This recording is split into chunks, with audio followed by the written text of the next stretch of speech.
Everyone, on Dams Daily YouTube channel, we have started a series called as Ask the Mentors Live. इस series के अंदर हम student के साथ direct live बैठ के उसके जो पढ़ाई के बारे में, मेडिकल एजुकेशन के बारे में, नीट पीजी के बारे में, नेक्स्ट के बारे में, फर्स्ट ईयर के बारे में, सेकंड ईयर के बारे में, आई थिंक बहुत सारी क्वेरीज है मेडिकल स्टूडेंट्स के मन में जिसको वो आंसर करने के लिए उसको एक प्लेटफॉर्म नहीं मिल पाता। तो इसलिए हमने एक इनिशिएटिव लिया जहाँ पे स्टूडेंट डायरेक्टली हमसे खुद ही बात करके अपने क्वेश्चन पूछ सकता है। आज हमारे साथ डॉक्टर चेतन उरकुडे हैं, ये फाइनल ईयर स्टूडेंट है जीएमसी गोंदिया के अंदर, और he will be asking his questions to me, और मैं पूरी कोशिश करूंगा कि पूरी जितनी मुझे नॉलेज है उसके हिसाब से मैं उसको आंसर कर पाऊँ। हाँ चेतन, पहले अपने बारे में थोड़ा सा कुछ बताएं। Yes, sir. Hello, sir. I am Chetan Urkude from Government Medical College, Gondia, and I am currently a final year MBBS student.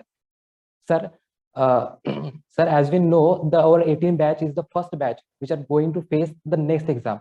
Sir, it is always been a topic of curiosity. So, what is the next, and how it will differ from the NEET PG exam? ये बहुत ही अच्छा question है। सो let us start by first of all answering that what is next. Next is the short form for national exit exam, and I see a lot of new medical students, and I know that many of them have actually joined MBBS today also in different colleges. They are all confused about what is the difference between next and NEET PG. First of all, we need to understand that whenever we are qualifying in any technical field, like we are qualifying in medicine, there are two parts of our education. One is called as degree, other is called as license. So degree you can acquire in your WHO recognized or your NMC recognized universities, and then you apply for license in the country where you want to practice medicine. For example, let's draw a parallel with America.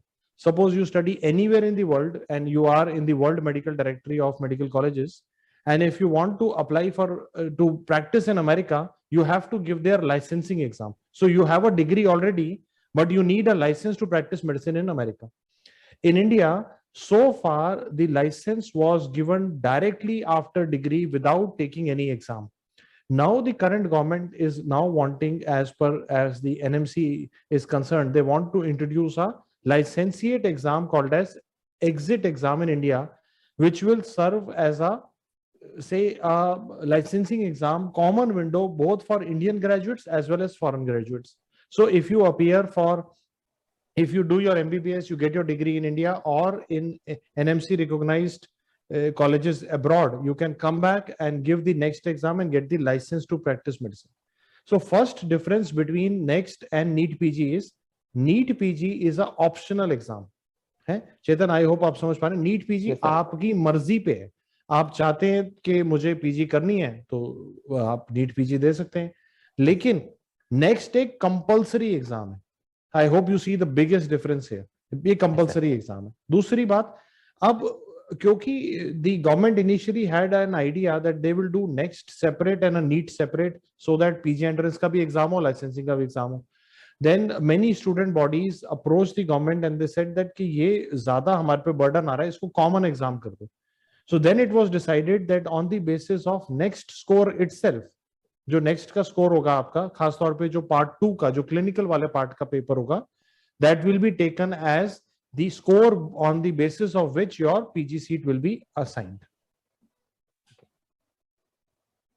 Sir, our batch will be given at the two-step exam, the next one and next two, sir. So, sir, next two exams, so what will be included in next two exam and what will be in the stage one of the next? हाँ, इसके अंदर किस batch से next का exam शुरू होगा, it is not clear as of now. One thing is clear कि जो बच्चे इस साल एमबीबीएस के अंदर एंटर हुए हैं, जो अभी आज एमबीबीएस में एंट्री लिया है, जिन लोगों ने फर्स्ट ईयर के अंदर, उनके लिए एनएमसी ने एक सेमिनार के अंदर क्लियर किया है कि उनका नेक्स्ट का पैटर्न क्या होगा। अभी जो ये पैटर्न जो मैं अभी आपको बताऊंगा, ये जो पिछले साल हमारे को जो एनएमसी के जो ऑफिसर्स के मीटिंग से हमें पता चला, उससे एकदम अलग है। इस साल का जो उन्होंने एक पूरे कंट्री में, जिसके मिनट्स ऑफ मीटिंग भी आपने देखा होगा, सोशल मीडिया पे भी काफी ट्वीट हुए हैं, उसको अगर हम देखें तो उन्होंने बोला नेक्स्ट 2 पार्ट में होगा। Part 1, part 2। Part 1 MCQ exam होगा जिसके 2 स्टेज होंगे, stage 1, stage 2। Stage 1 second year के बाद दिया जाएगा, स्टेज 2 फाइनल ईयर के बाद दिया जाएगा। और एक पार्ट 2 होगा प्रैक्टिकल एग्जाम, जो इंटर्नशिप के एंड में इंटर्नशिप स्किल को लिया जाएगा।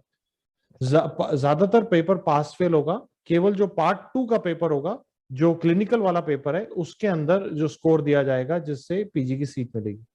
अब ये इस साल के जो बच्चे एमबीबीएस में एंटर किए उनके लिए तो क्लियर है, और ये भी बात क्लियर है कि अभी 2022 में तो अभी हम मई में हम नीट पीजी का एग्जाम ही लेंगे। इसके बीच में जो बैचेस हैं, 2-3-4 बैचेस के लिए अगली मीटिंग के अंदर और क्लैरिफिकेशन आएगी कि उनके एग्जाम की क्या एक उनका सिस्टम होगा, क्या उसका एक मतलब ऑर्गेनाइज्ड स्ट्रक्चर वो रखेंगे। तो let's see how it goes, क्योंकि इसमें ना केवल आप हैं, इसके अंदर फॉरेन मेडिकल ग्रेजुएट्स भी हैं, क्योंकि पहले ये बात क्लियर थी कि 2022 के बाद नेक्स्ट का एग्जाम आएगा और वही फॉरेन मेडिकल ग्रेजुएट्स को भी देना होगा। तो इसका मतलब ये है कि 2022 के बाद एफएमजी स्क्रीनिंग एग्जाम भी नहीं होगा। तो मुझे लगता है आने वाले महीने में इसमें और क्लैरिफिकेशन भी आनी चाहिए। Yes, sir. Sir, as per the recent notice, sir, next one will be at the end of our final year. So will it replace our final year university exam, sir, or it will be separate exam? अच्छा, अभी पहली बात ये, अभी notice नहीं आया है, ये एक मिनट्स ऑफ मीटिंग्स हैं, थोड़ा सा ये इसमें फर्क है कि नोटिस फॉर्मल आने के बाद और क्लैरिटी आएगी। ये अलग अलग मीटिंग्स में अलग अलग बातें बताई गई हैं। शुरू में ये कहा गया था कि ये फाइनल प्रॉफ के एग्जाम को भी रिप्लेस करेगा, जहां पे लेकिन जो मेरी अंडरस्टैंडिंग है वो कहती है कि अगर फाइनल ईयर को हम रिप्लेस कर देते हैं तो यानी ये एक ही एग्जाम डिग्री और लाइसेंस का कॉमन हो जाएगा। फिर अब थोड़ा समझने की कोशिश करते हैं कि ये टेक्निकली चैलेंजिंग बात है कि बच्चा केवल इंडिया में एमबीबीएस नहीं कर रहा, बच्चा इंडिया में भी कर रहा है, अब्रॉड भी एमबीबीएस कर रहा है, बच्चा कई जगह एमबीबीएस कर रहा है। कुछ बच्चे ऐसे होंगे जो फाइनल ईयर का एग्जाम दे के आ रहे हैं और कुछ को आप कह रहे हो कि वो नहीं देंगे। तो ऐसा मुझे लगता है कि ऐसा आखिर में जब इम्प्लीमेंटेशन के ऊपर आएंगे तो ये दो अलग अलग एग्जाम ही लेने पड़ेंगे। फाइनल ईयर के एग्जाम में उन्हें प्रैक्टिकल भी लेना है, थ्योरी भी लेना है, और उसके बाद नेक्स्ट आएगा, जो मेरा अंडरस्टैंडिंग है। कुछ लोग का कहना है कि ये कॉमन रहेगा, लेकिन मेरा अंडरस्टैंडिंग ये है कि अगर इसको एक ही एग्जाम में डाल देंगे तो फिर से कंफ्यूजन आएगी।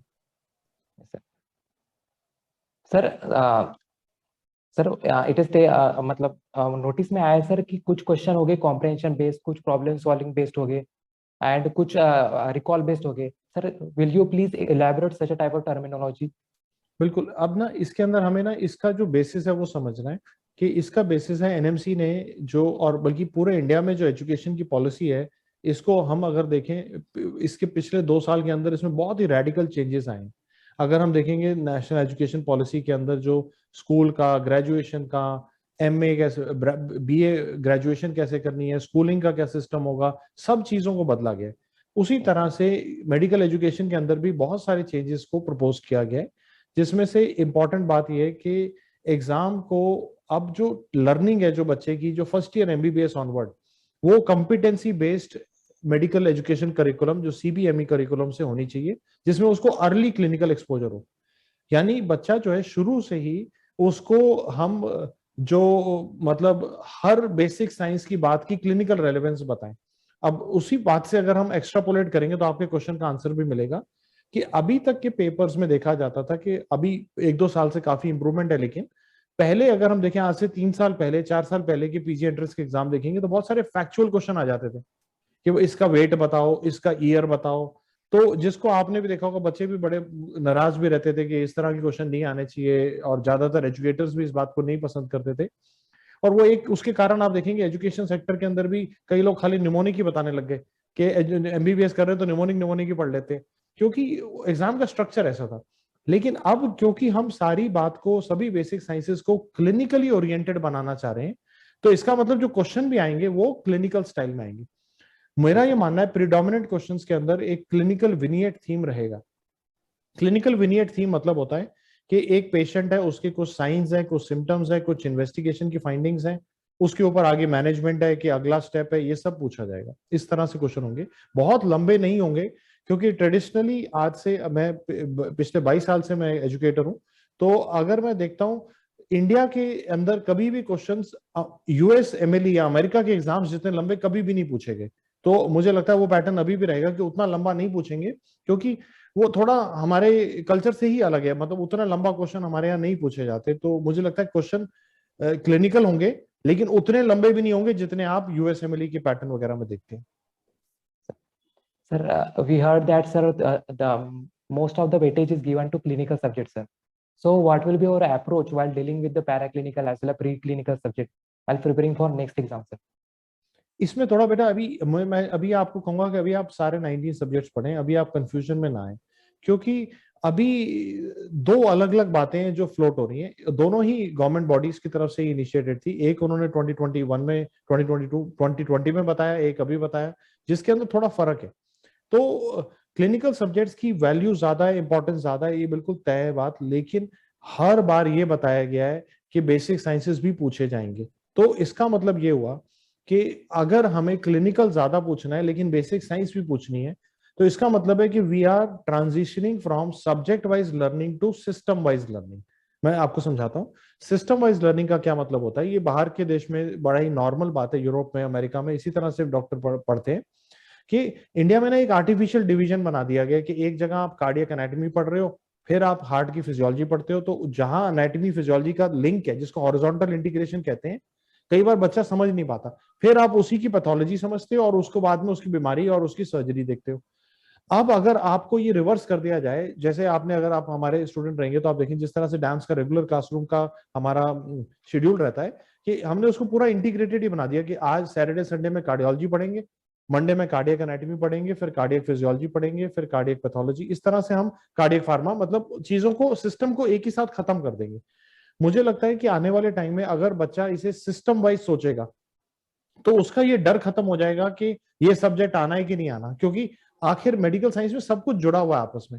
हम चाहें तो अनाटॉमी के क्वेश्चन को क्लिनिकल ढांचे में डाल के आपसे पूछ सकते हैं, और हम चाहें तो आपसे रिवर्स भी कर सकते हैं। तो आपको लगेगा, आपको पता ही नहीं चलेगा अनाटॉमी का क्वेश्चन है, क्योंकि we would have asked it in a very clinical manner. तो सिस्टम वाइज अप्रोच रखना ही मुझे लगता है फ्यूचर के लिए करेक्ट अप्रोच रहेगी। Sir, how can we manage, sir, university exam and sir next exam preparation, sir? बिल्कुल, I think this is one question that I've seen many students have asked in the past, is how to balance a university professional exams and your competitive exams. ठीक है? Yes, sir. So if I reverse and I change the word from how to that I have to, like, you understand? So a student will ask how when he is thinking that should I do it or not do it. But I have told you in the beginning of my session today that next is going to be a mandatory exam. It's a compulsory exam to be passed. So once it is implemented, then there are no choices. Like there is a government white paper which says that if you don't pass next, you cannot do internship. So that makes it mandatory to be passed. Then you will have to find time. जैसे मैं चेतन आपको example दूंगा कि चेतन suppose करो आप अभी बैठे थे अपने हॉस्टल में, कोई फ्रेंड आए, चल यार पिक्चर देखने चलते हैं, तो टाइम था या नहीं था, आप चले गए, आपने देख ली। यानी जो चीज हम करना चाहते हैं, जो भी चीज हमारी प्रायोरिटी लिस्ट में होती है, उसके लिए हम टाइम निकाल लेते हैं। और उसी तरफ अगर पढ़ाई होती है तो वो टल रही होती है कि नहीं यार इसके लिए मेरे पास टाइम नहीं है, इसके लिए मेरे पास टाइम नहीं। तो मुझे ये लगता है कि अगर हम एक प्रायोरिटी लिस्ट को बनाएं और उस प्रायोरिटी लिस्ट के अंदर हम अपने करियर को थोड़ा सा ऊपर रखें, तो अपने आप टाइम निकलना शुरू हो जाता है। Yes, ये उसका सबसे पहले बात ये कि हाउ नहीं है, ये करना ही करना है। और दूसरी बात ये कि if I have bigger ambitions, like if I have an ambition to go into top colleges, if I have an ambition to pursue top clinical branches, it is always going to be competitive. हमेशा AIIMS के अंदर, आपने UG से देख रहे हैं, I am sure आपने MBBS के सामने से देख रहे हैं कि एम्स में बच्चे जाने के लिए एक उनको होता है कि मुझे जाना है, सीटें कम होती हैं, तो एक कंपटीशन रहता है हमेशा। वैसे ही पीजी में भी होगा।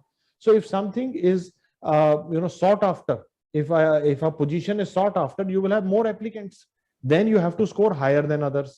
And to higher than others, it is a good idea if I start early my preparation.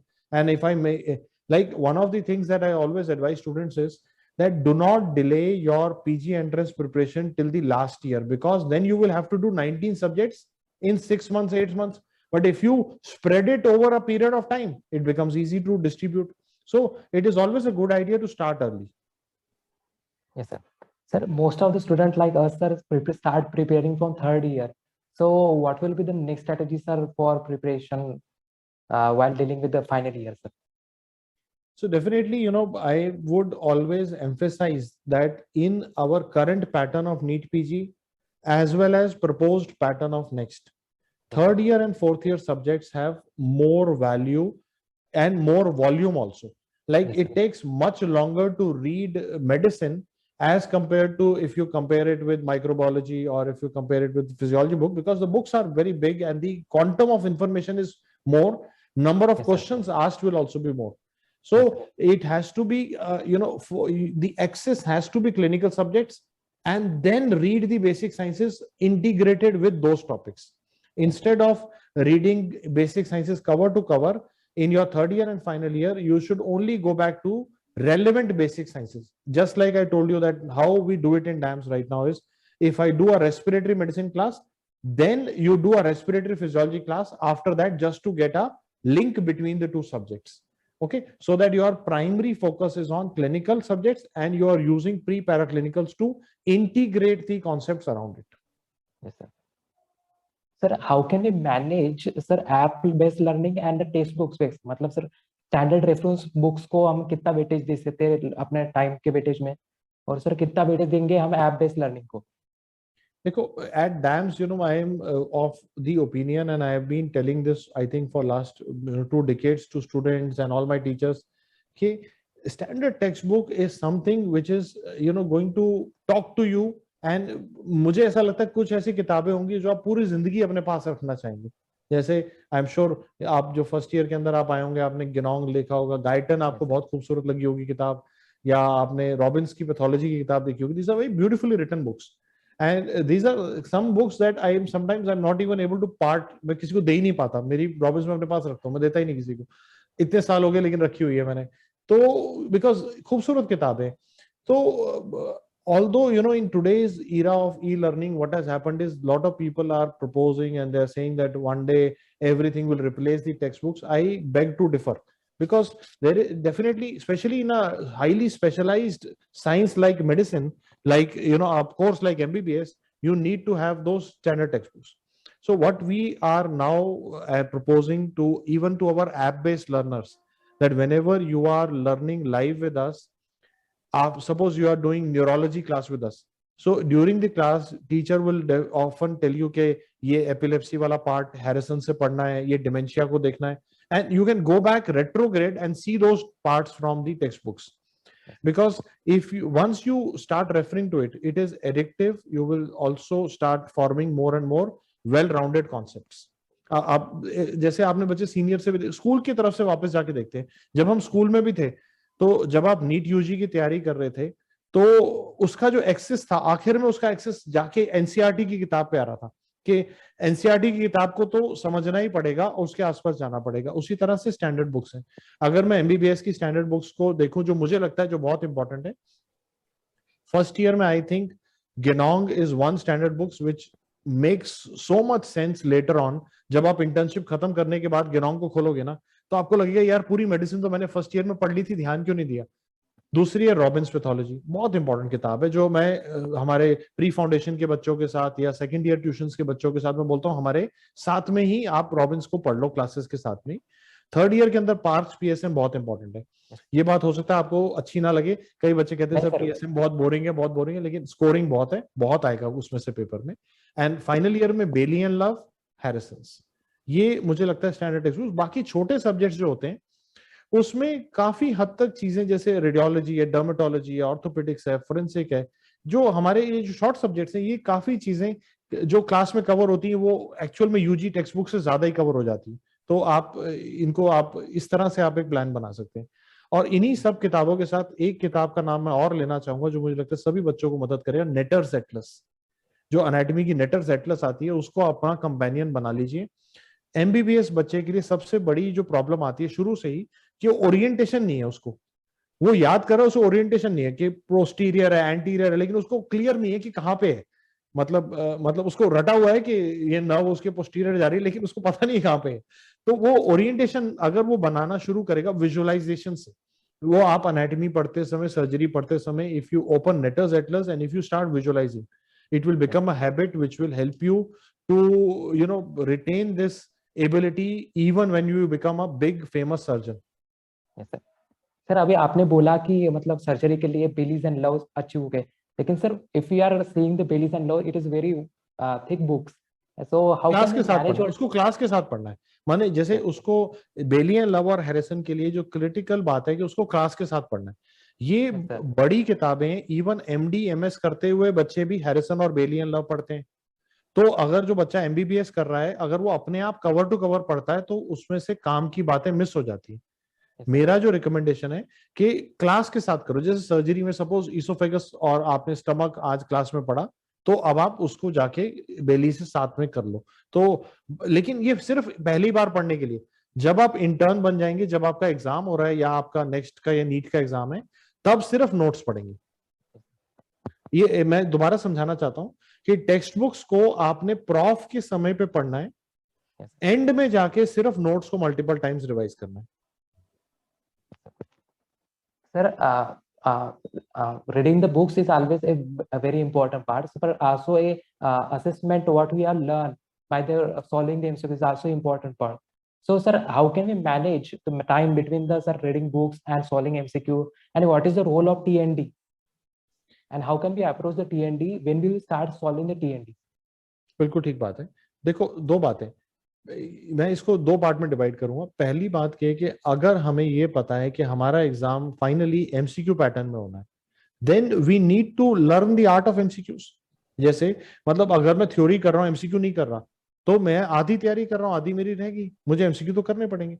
So one thing is for sure, we need to start doing MCQ from the beginning itself. Okay, so शुरू में कैसे करेंगे? जैसे suppose first year में, second year में, third year में MCQ कैसे करेंगे? I have given a slogan to all my students that you will do a 100 MCQ या 50 MCQ DQB promise। ठीक है, आप 50 से शुरू कर सकते हो कि you will do in the morning itself 50 MCQs from DQB हर रोज। ठीक है, नाउ इसके बारे में ना there is a saying in English also, eat the frog in the morning या eat like what you don't like in the morning itself। MCQ करना आपको नहीं पसंद है, मुश्किल काम है, लेकिन सुबह कर दो उसे, उसको आखिरी के लिए नहीं टालो। आखिरी के लिए नहीं टालो मतलब कि जैसे मैंने कई बार देखता हूँ बच्चे क्या करते हैं कि लास्ट के लिए टाल देते हैं कि हम ना एमसीक्यू रात को करेंगे, रात को नींद आ जाती है, वो कल करेंगे, फिर वो अगले दिन फिर प्रोक्रेस्टिनेट हो जाता है। उसको सुबह ही करो, रोज सुबह उठ के 50 एमसीक्यू कर दो। अभी आपको लगेगा सर 50 ही कर रहा हूं, लेकिन आपको पता भी नहीं चलेगा, eight the end of 1 month it will be 1500 MCQs. At the end of 10 months, it will be 15,000 MCQs that you will have done, and you will be at a very good position to solve your tests. Now, then this is an approach to question bank. But later on, you have to learn to give tests. Now, tests are of two types. One is the test and discussion course in DAMS, where we take a test and we do an elaborate discussion to revise the entire subject after it. है ना? So, TND ideally should be done in final year or internship or both. I know many toppers who do TND twice because every year we change the papers. So some they do two TND subscription, one in final year, one in internship, so that they are exposed to two sets of questions and discussions with the teachers. TND is conducted live, so there is a lot of doubt solving happening with the teachers all the time. So it's a good idea to do it in final year or internship, considering the NEET PG. Once next is announced, then final year will be the right time.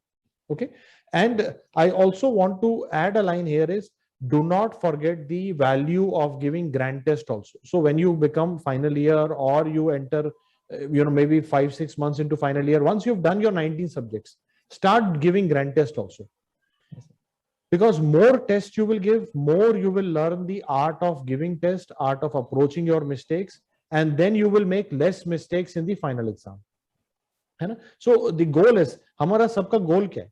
हमारा गोल है कि जब हम हमारा exam दे रहे हो, हमारी गलतियां कम हो और हम अपनी एबिलिटी के हिसाब से परफॉर्म करें।